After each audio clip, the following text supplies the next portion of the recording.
Alright, let's go over the last little bit of notes and talk about circular orbits.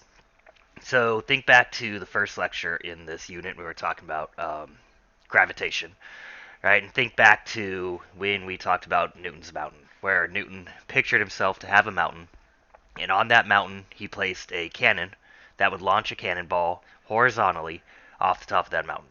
And what he did is he imagined himself firing that cannonball with greater and greater and greater speeds. Well, eventually he surmised that at some initial velocity, the cannonball's drop in altitude would equal the curvature of the Earth, in which case the cannonball would never reach the ground. Right? It'd be in a perpetual state of free fall. Right? And so essentially, that cannonball would be in orbit. So anything that is orbiting, we consider to be in free fall. Right? Any orbiting projectile is by definition solely influenced by the force of gravity, and therefore by definition is in free fall, just as if you're dropping a tennis ball in the hallway. Right, so anything that orbits is in free fall. Now, one term you're going to pop up or see pop up quite a bit is this term satellite. A satellite doesn't necessarily mean something man-made. A satellite can refer to anything that is in a state of orbit. So whether you're talking about the International Space Station or a moon, right? A moon is a satellite of the Earth, right? So just keep that in mind that if you do see the term satellite, it doesn't necessarily just mean something that's man-made. It can be a natural satellite. And those natural satellites are also in a state of free fall because by definition they are orbiting. The only force acting on them is the force of gravity. So take a look at example 6.4. We got a satellite in a low Earth orbit. Which of the following changes would increase the orbital period? So go ahead, pause the video, see if you can't figure that out. Well, first off, let's take a look at how we could discover mathematically the period of something in orbit. Well, we know that the speed of something traveling in a circle is equal to distance, right, the circumference of a circle, over time, in this case, the period. Well, if we rearrange that, we get that the period is equal to 2 pi r over the speed. So now we can go through our options here. So increasing the mass of the satellite. Well, notice mass isn't involved in here at all, so we don't have to worry about mass having a relationship on that period. So we can toss out option A. Let's jump down to option C, increasing the value of g. Well, if you increase the value of g, that gravitational acceleration, what you're going to be doing also is increasing the value of v, right? Since your centripetal acceleration is equal to v squared over r, and in this case, that centripetal acceleration would be that acceleration due to gravity, right? So if you increase g, you're also increasing v squared if that radial or the height of the orbit remains the same. So we can cross out C. Now if we look at B, increasing the height of the satellite above the surface, well, if we increase R, right, the height at which it orbits, we also increase T, the period of rotation.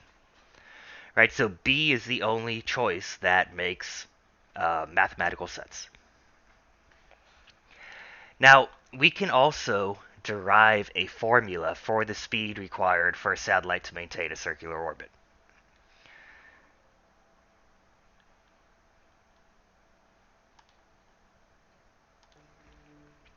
Now, anything in orbit, right, if we were to draw a free body diagram for it, so let's say this is the Earth right here at the center, and this is the moon. Well, the only force acting on that moon orbiting the Earth, or the Earth, is that force of gravity. Right? So if we look at Newton's second law, that net force equals mass times acceleration. Well, our net force in this case is the force of gravity.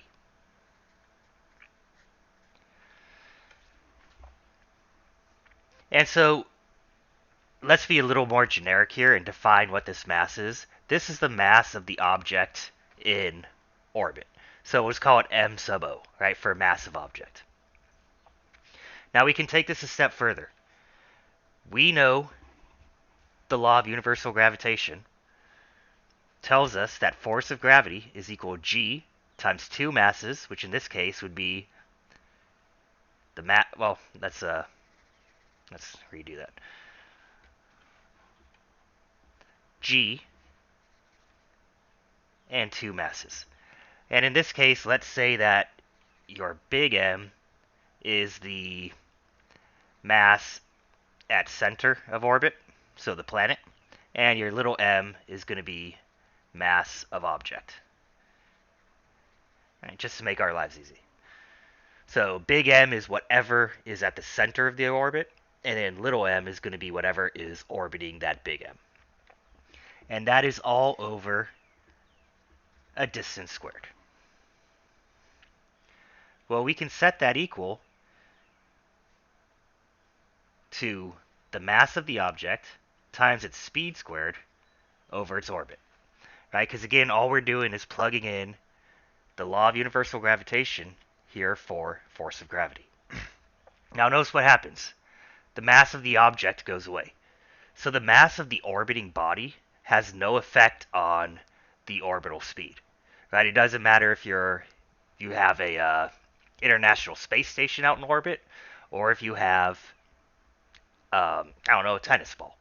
Right? The mass of the object itself plays no part in determining the speed of your orbit. Notice we can also cancel out an r. And so we're left with gm equals v squared, gm over r, sorry.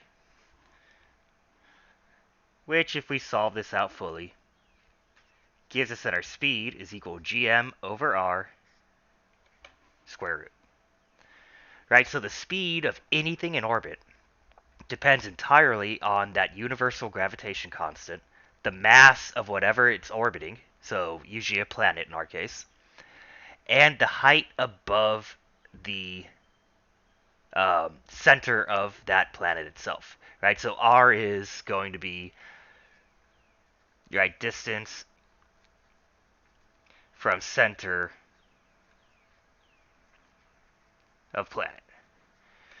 Right, so not just distance from the surface, right? It's the distance from the actual center of whatever it's orbiting.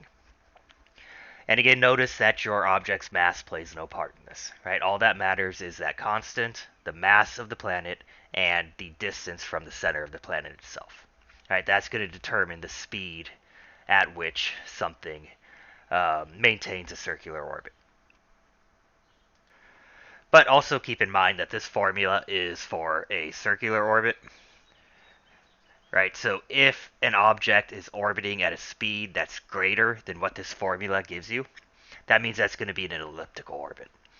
Right, so any faster gives you an orbit that's not circular, rather it is elliptical. Now, we can also derive a formula for the period of anything in orbit. So we know that the speed of anything in orbit is related to 2 pi r, its orbital distance, and t, the period.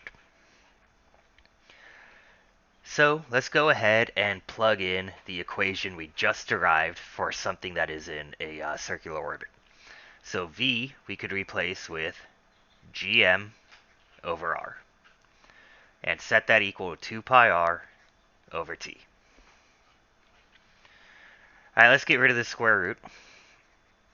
It's always nice not to have, any square roots laying around. So gm over r is equal to 4 pi squared r squared over t squared.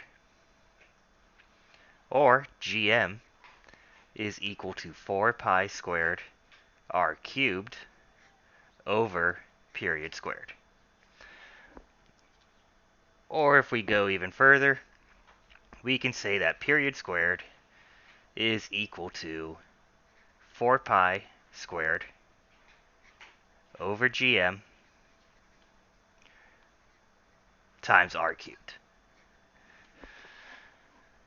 Right, so in this would allow us to calculate the period of anything that is in a circular orbit. And again, keep in mind, just like in the previous equation, the m here, try to make it capital again, the m here is the mass of whatever's at the center of the orbit, so the planetary mass. Right? Again, r is the distance from the center of that that planetary mass. So let's take a look at example 615. So we want to locate a geostationary satellite. So your communication satellites appear to hover over one point on the Earth's equator. These are your geosynchronous or geostationary satellites, right? They're used for communications a lot. And one of these satellites appear to be stationary as the Earth rotates. We want to know the radius of the orbit of such a satellite. Right, so with these communication satellites, you got to put them at a certain orbital distance so that they maintain a constant communication with the same portion of Earth at all times. Right, so things like GPS, those sort of satellites. Well, the first thing we're going to need to know is, well, it would be good to get the mass of the Earth. So let's look that up real quick. And we find through a quick Google search that the mass of the Earth is 5.972 times 10 to the 24th kilograms. Now we're looking for that orbital distance. Now, the one thing you got to keep in mind, we need to be able to identify the period of one of these satellites based solely off of what we know about geostationary satellites. So again, these satellites, they hover over the same section of Earth at all times. So they would have to have the same period of rotation as the Earth, right? So the period of rotation would be 24 hours, right? Or if we want to get that into seconds, 1 hour is 3,600 seconds. So the period would be 86,400 seconds. So we got mass, we got period. We know g is that constant, 6.673 times 10 to the negative 27. Or negative 11th, rather. Alright, my bad. So 6.67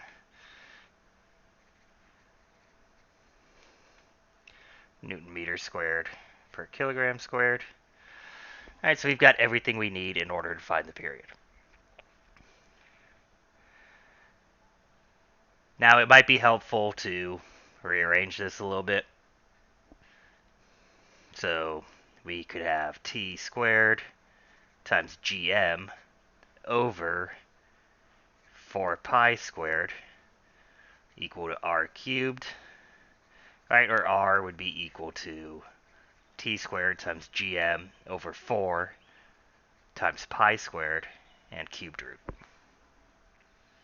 Now keep in mind here, pi is the only thing being squared already, right? That had already been squared earlier. Same thing up here, period is the only thing being squared. So go ahead, plug everything in, let's see what we get.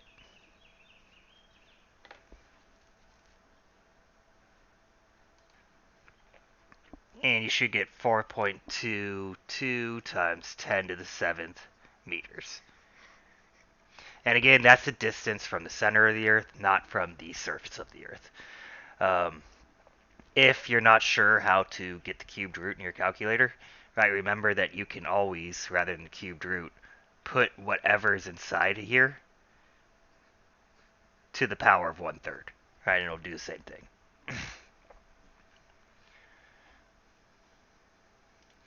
Alright, so in Stop to Think 6.6, we're told that each year the moon gets a little bit further away from the Earth, increasing the radius of its orbit. How does this change affect the length of a month?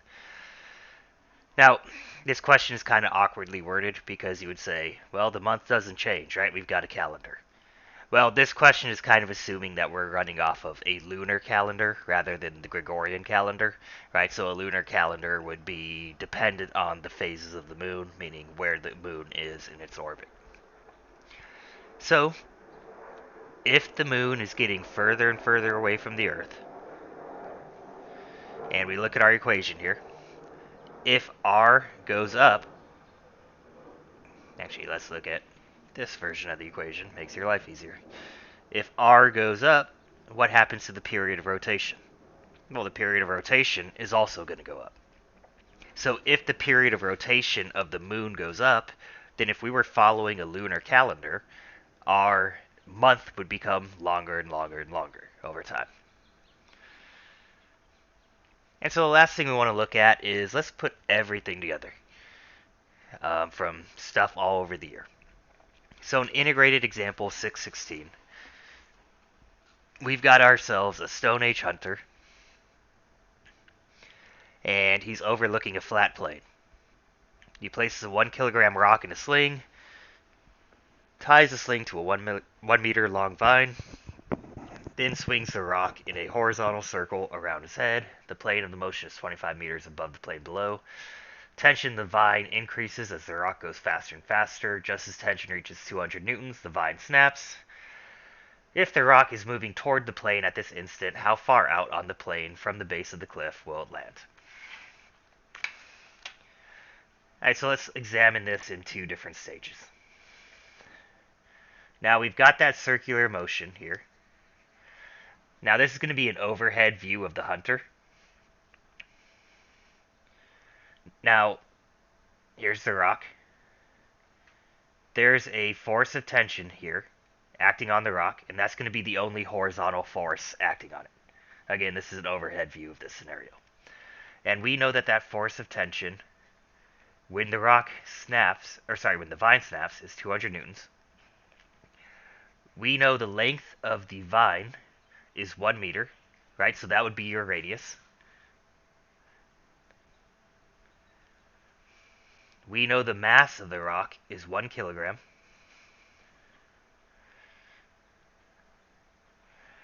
And then our second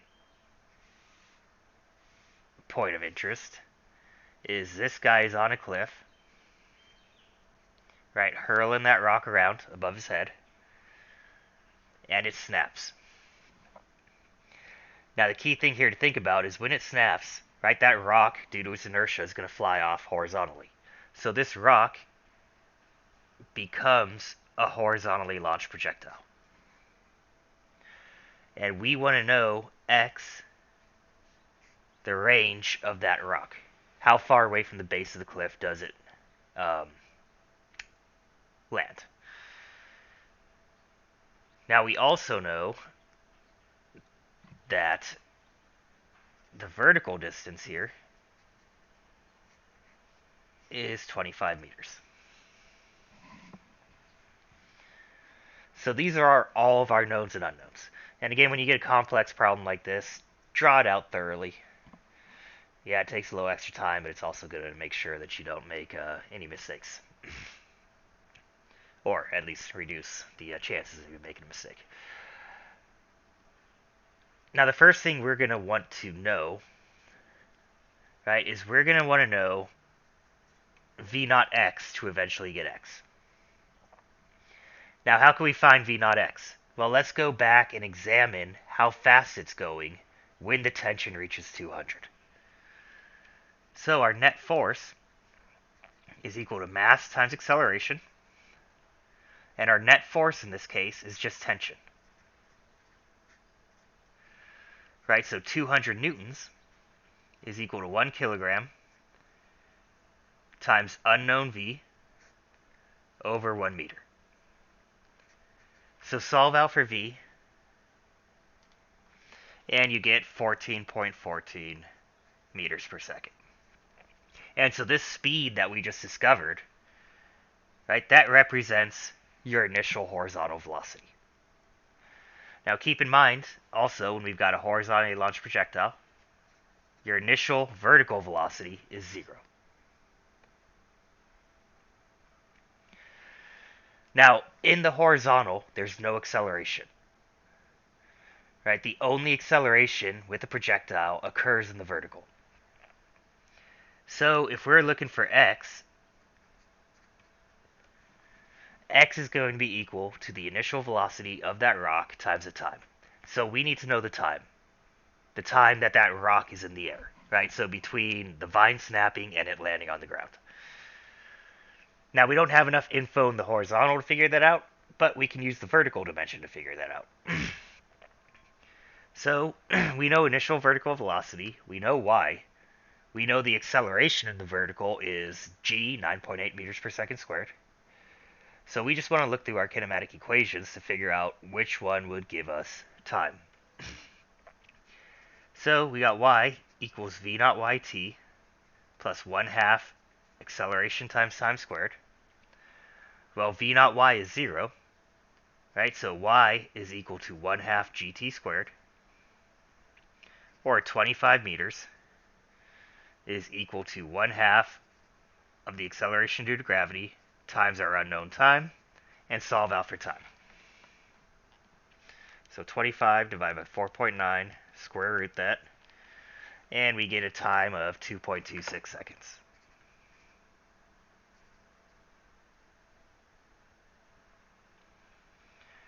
So, if we want to know the distance, again, it's dependent on the initial launch speed in the horizontal and the time.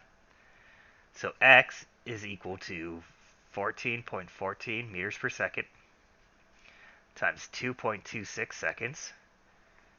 So x is equal to 31.9 meters away from the base of the cliff. And see what you'll find on a lot of the AP free response questions that deal with circular motion is that they tend to tie the circular motion in to horizontally launched projectiles. Right? They always start with a scenario where something's spinning in a circle, then it snaps, and then becomes a horizontally launched projectile, and you want to find usually the range of that projectile.